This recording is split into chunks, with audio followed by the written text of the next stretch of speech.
cápsula tiene por objetivo presentar la Poética de Aristóteles, que es la primera reflexión teórica en torno a la literatura y los géneros literarios.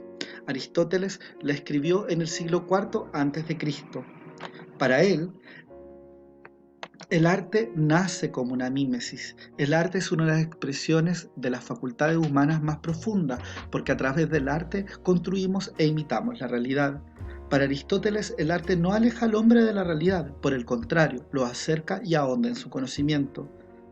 Y esto es un punto muy importante. Nosotros podemos observar que los niños imitan a los adultos imitan a los viejos y por ende a través de la imitación conocemos el mundo. Aprendemos de la humanidad imitando a los demás, imitando los roles, imitando las actividades de otro, imitando ciertas formas de acción.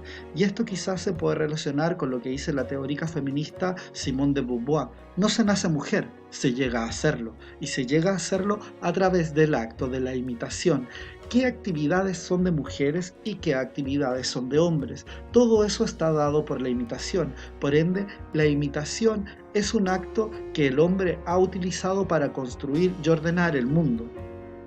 Aristóteles valora el arte y la capacidad de imitar, sobre todo las acciones humanas. El origen del arte se encuentra en nuestro gusto por imitar. La imitación es un acontecimiento innato en el ser humano, un acto lúdico. Las artes miméticas repiten un acontecimiento para aprender cosas nuevas sobre este. El arte es conocimiento que acerca a la naturaleza, a la esencia de la realidad. Por ende, la imitación es un camino para aproximarnos a esa realidad que no vemos, pero que sí entendemos. El arte como mímesis. La mímesis o la imitación poética implica diversos aspectos, tales como lo que se va a representar, los objetos que vas a utilizar y la manera en que vas a utilizar para representar. Y estos tres elementos son fundamentales para definir posteriormente los distintos tipos de artes imitativos que hay, la literatura, la danza, la música, que son artes que intentan imitar la realidad, los sonidos del mundo, los movimientos del mundo, pero para eso utilizan distintos lenguajes. De ahí que sea importante diferenciar lo que se va a representar, los objetos que vas a utilizar para la representación y la manera en que vas a utilizar para representar. La mímesis no es sencillamente una imitación de lo real, es un artificio, una elaboración del poeta sobre lo real, a lo que además imprime su propio estilo. Algunos autores clásicos dirán que el arte es una superación de la naturaleza, y hay varias anécdotas e historias donde cuentan que en el mundo antiguo un artista presentaba una obra y posteriormente un paisaje, el espectador no sabía si era verdad, mentira, la escultura estaba viva o no estaba viva, porque el hombre a través del arte y su sello personal intenta reconstruir la naturaleza y también hacerla perfectible. El arte en este caso se vincula con algo divino, con una esencia divina que transforma la realidad y aproxima al hombre a esa realidad que no podemos observar, pero que sí podemos materializar. Al contemplar una obra de arte pueden suceder dos cosas, según Aristóteles: que uno conozca lo que el artista ha hecho, en cuyo caso el placer deriva solo en su habilidad, o que no lo conozca, en cuyo caso solo podría producir placer la ejecución de la imitación, la utilización de los recursos imitativos. Es decir, dos formas de apreciar una obra de arte, tanto por la técnica como por lo que nos relata. Para Aristóteles, las artes se diferencian porque usan distintos medios, o porque usan algunos y otros no, o porque usándolos todos lo usan o a la vez o alternadamente. ¿Qué quiere decir con esto? Que en las artes literarias hay distintos tipos de arte, para decir Aristóteles. Las artes literarias, que utilizan el lenguaje, las artes dramáticas, que utilizan el lenguaje, la música y el canto y el cuerpo, y las musicales, que utilizan la armonía. Los medios de imitación o mímesis para Aristóteles son tres: el ritmo, el lenguaje y la armonía. Las artes musicales utilizan el ritmo y la armonía, la danza el ritmo y la literatura el lenguaje. Por ende, ¿cuáles son los canales de imitación de la danza? El ritmo. ¿Cuál es su lenguaje? El ritmo. ¿Cuál es el lenguaje de la música? El ritmo y la armonía. ¿Y cuál es el lenguaje de la literatura?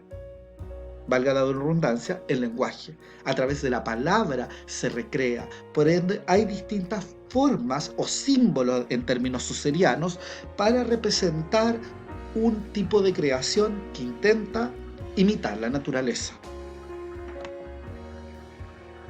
Aristóteles reflexiona sobre 3 tipos de arte que imitan las acciones humanas. Para él, los 3 principales artes que imitan las acciones humanas y que va a definir en la poética son la epopeya, la comedia y la tragedia, que tienen en común estas 3 artes que utilizan el lenguaje. La epopeya retrata hechos heroicos realizados por personajes legendarios, y ahí están los clásicos ejemplos de la Ilíada y la Odisea, que son el ejemplo que él más recurre. La comedia asume las dificultades con humor. Se caracteriza porque sus personajes protagonistas se ven enfrentados a las dificultades de la vida cotidiana, movidos por sus propios defectos hacia el desenlace feliz, donde se hace escarnio sobre la debilidad humana. Es decir, la comedia utiliza el lenguaje con el fin de presentar las dificultades con humor y hacer escarnio sobre las debilidades humanas. No es cualquier utilización del lenguaje, sino que con una finalidad específica. Esa finalidad específica la vamos a llamar comedia y posteriormente va a ser un género literario. ¿Cuál es la esencia de la comedia? Su elemento satírico y su visión de enfrentar las dificultades con humor. Finalmente va a definir como tercer género literario que utiliza la palabra como medio principal canal de comunicación la tragedia. Y la tragedia se caracteriza por enfrentar a los personajes y los dioses. Los personajes protagónicos se ven enfrentados de manera misteriosa e inevitable contra el destino o los dioses. Las tragedias acaban con la muerte o en el destrucción física, moral o económica, quien es sacrificado a esa fuerza contra la que se impone y revela con orgullo insolente. Por ejemplo, las tragedias clásicas, Edipo Rey, Antígona, Lisístrata, donde los autores, los personajes se están enfrentando a los dioses, a ese destino divino, y el hombre genera una tensión con su vida, con su destino. El destino y la humanidad se vienen a confrontar desde un punto de vista trágico, desde un punto de vista donde el hombre muchas veces padece los rigores del mundo divino. Aristóteles va a definir gran parte de su poética para poder explicar la tragedia, que podríamos decir fue el género literario uno de los géneros literarios que más prestigio tuvo en la Grecia antigua. Para él, la tragedia es la imitación de una acción esforzada y completa, de cierta amplitud, en lenguaje sazonado, separada cada una de las especies en distintas partes, actuando los personajes y no mediante relato, y que mediante el temor y pasión lleva a cabo la purgación de tales efectos, de afecciones. La tragedia se compone de 6 partes y aquí Aristóteles va a definirla estructuralmente: la fábula, los caracteres, el pensamiento, la educación, la melopeya y el espectáculo. Es decir, cada una de estas partes van a dar origen a la representación total.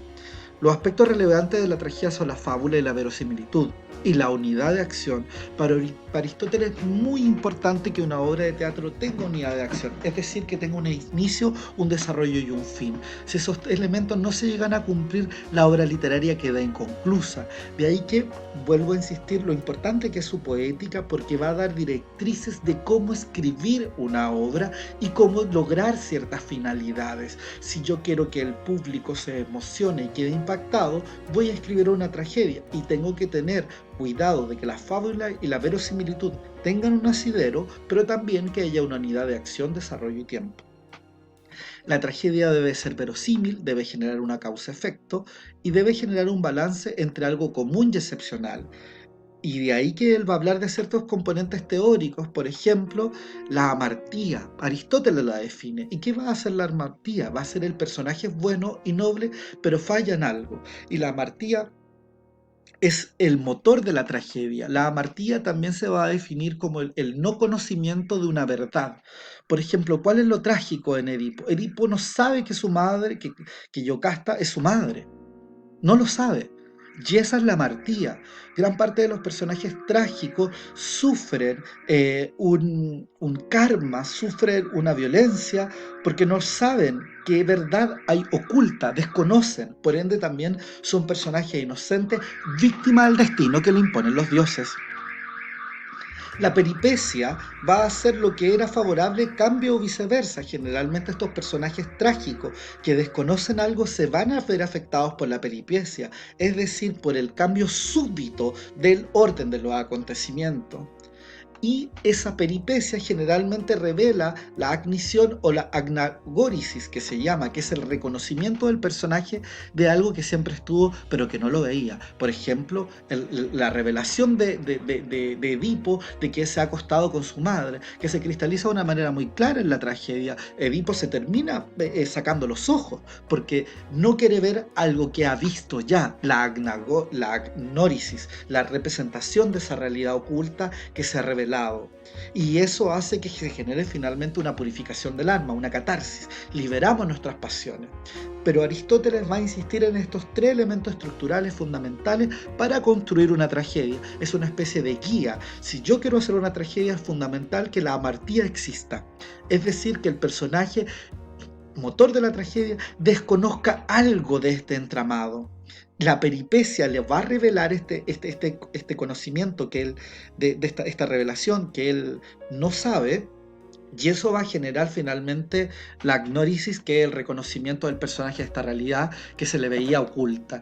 Y ese paso de actividades va a permitir que se genere la catarsis o la purificación del alma y el público se vea profundamente identificado con este personaje que es víctima de la realidad, que de alguna forma el destino le ha hecho una mala pasada. Por eso es trágico, porque de alguna manera el protagonista de la tragedia también es víctima de este desconocimiento que la realidad le ha infundido y que tardíamente le entrega la verdad.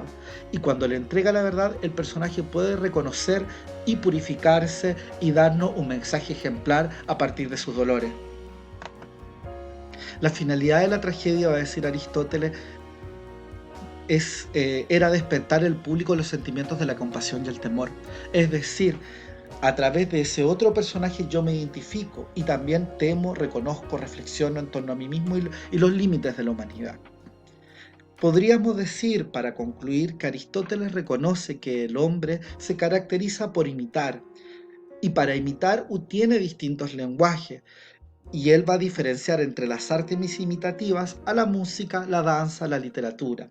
Cada una de estas tres disciplinas que imitan la realidad van a tener distintos lenguajes. La música, el ritmo, la danza, el ritmo, y la literatura va a tener la palabra.